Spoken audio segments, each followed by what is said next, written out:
오늘 본문 말씀은 탕자의 비유입니다. 우리가 너무너무나 잘 아는 비유예요. 그렇죠? 탕자의 비유는 세 가지 관점들이 있습니다. 첫 번째, 등장하는 사람들이 있죠. 누가 있을까요? 네, 아들이 있습니다. 아들이 하나인가요? 네, 둘이 있죠. 둘의 아들과 그 다음에 아버지에 대한 이야기로 볼 수 있습니다. 우리가 흔히 알고 있는 이 탕자의 비유 속에서 나오는 주인공들을 보면 대부분 다 아들의 초점이 참 많이 잡혀져 있어요. 둘째 아들의 모습에 초점을 둔 그러한 말씀들도 참 많이 있죠. 왜 그렇습니까? 거기서는 죄로, 아까 우리 전도사님이 잘 설명해 준 것처럼 죄의 자리에서 회개하고 돌아온 그러한 구원을 경험한 아들의 관점에서 우리는 이 탕자의 비유를 참 많이 알고 있습니다. 회개와 은혜의 관점이죠. 두 번째는 또 무엇입니까? 큰아들의 모습입니다. 큰아들을 보면서 예수님께서는 사실 그 큰아들의 그 포커스를 더 맞추셨어요. 왜요? 당시의 바리새인들, 당시의 지도자들, 그들이 큰아들과도 같기 때문이었습니다. 이 비유를 통해서 세리와 죄인들이 예수님의 그 말씀을 들으려고 나올 때 수군거리는 그 바리새인들을 향해서 주님께서 이 비유를 나타내시기도 했습니다. 그리고 세 번째 관점이 바로 아버지의 관점이다라는 거예요.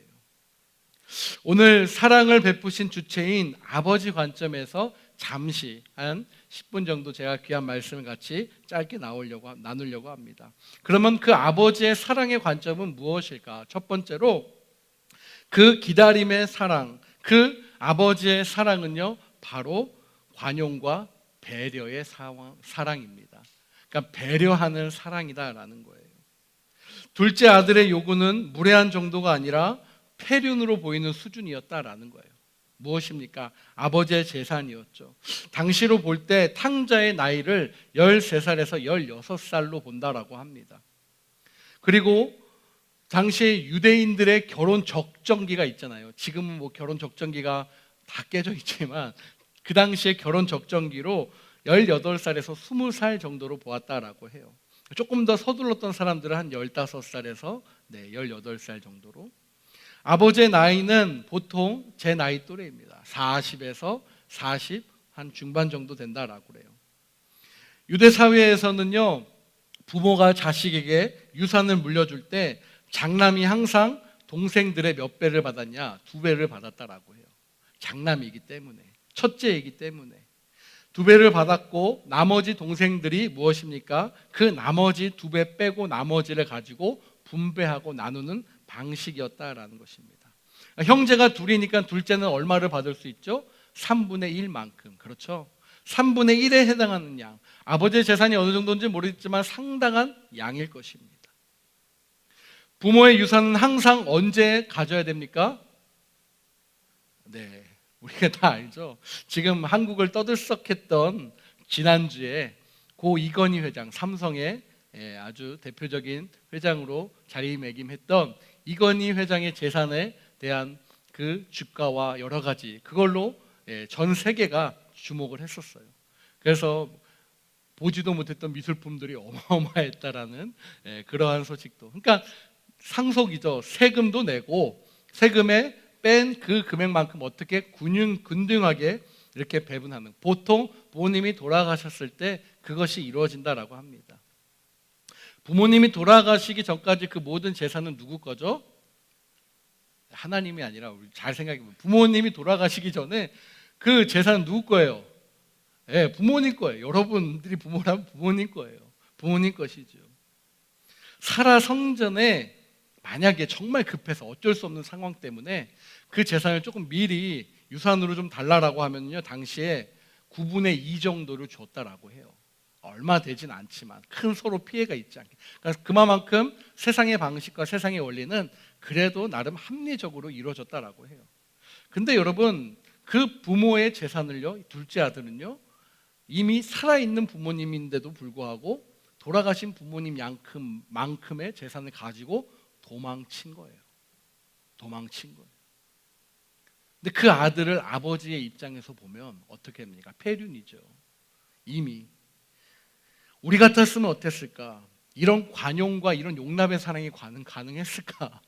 저 같으면 모르겠어요. 아직 뭐 가지고 있지도 않지만 설사 그래도 그 관용의 사랑은 쉽지 않았을 것 같습니다.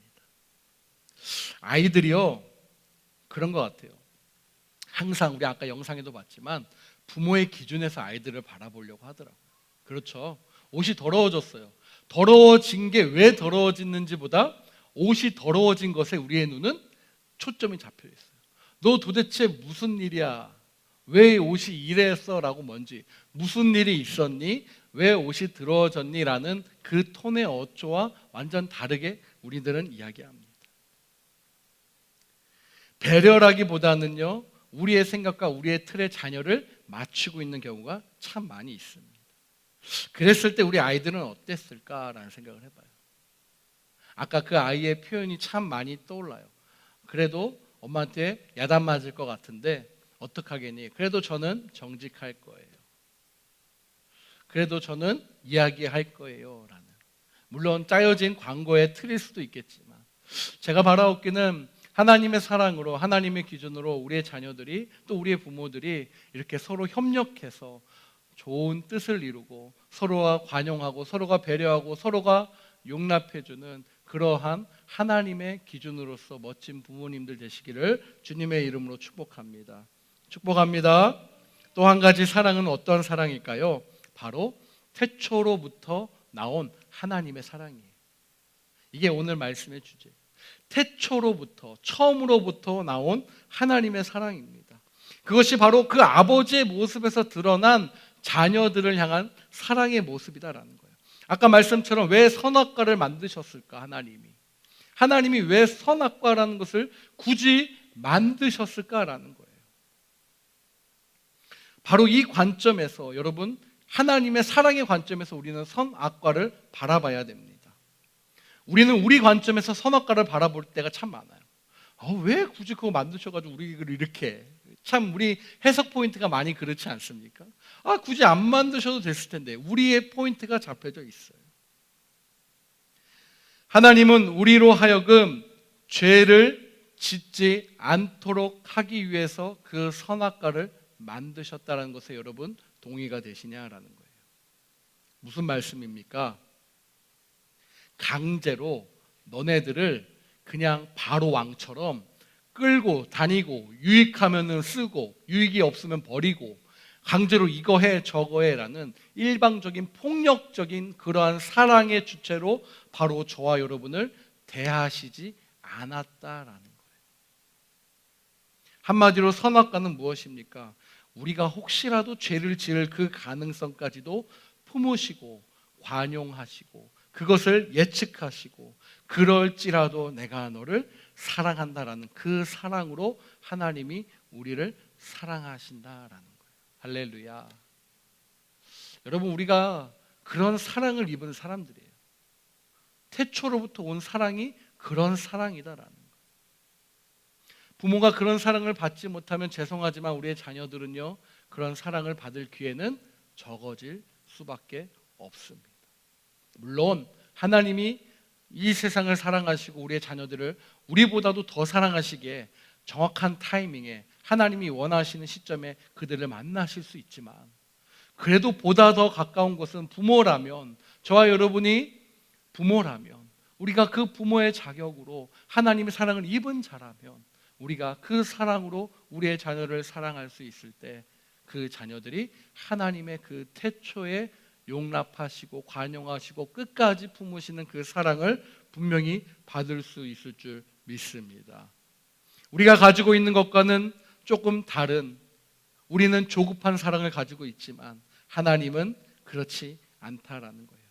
하나님의 사랑은 특별히 끝까지 기다리시고 끝까지 용납하시고 끝까지 배려하시는 사랑이다라는 사실을 잊지 않고, 우리 부모님들은 이 사랑의 대상이 먼저 나임을 기억하고 그 사랑으로 저도 우리의 자녀를 사랑하고, 여러분들도 우리의 자녀들을 그렇게 바라보고, 우리의 손자 손녀 또 우리의 교회의 한 식구된 영가족의 모든 자녀들을 그 용납과 배려와 그 사랑으로 사랑할 수 있기를 주님의 이름으로 간절히 축복합니다. 축복합니다. 우리 용납의 사랑입니다. 하나님이 저 같은 사람을 받아주고 계시잖아요. 하나님이 우리를 용납해주고 계시잖아요. 여러분, 그거보다 더 큰 사랑은 없습니다. 그 사랑을 입은 자, 그 사랑에 합한 자, 그 사랑에 빠진 자, 그것이 바로 예수의 사랑. 그 예수의 사랑을 실천하고 고백하는 그 놀라운 하나님의 각 사람들, 저와 여러분인 줄 믿습니다. 믿습니다.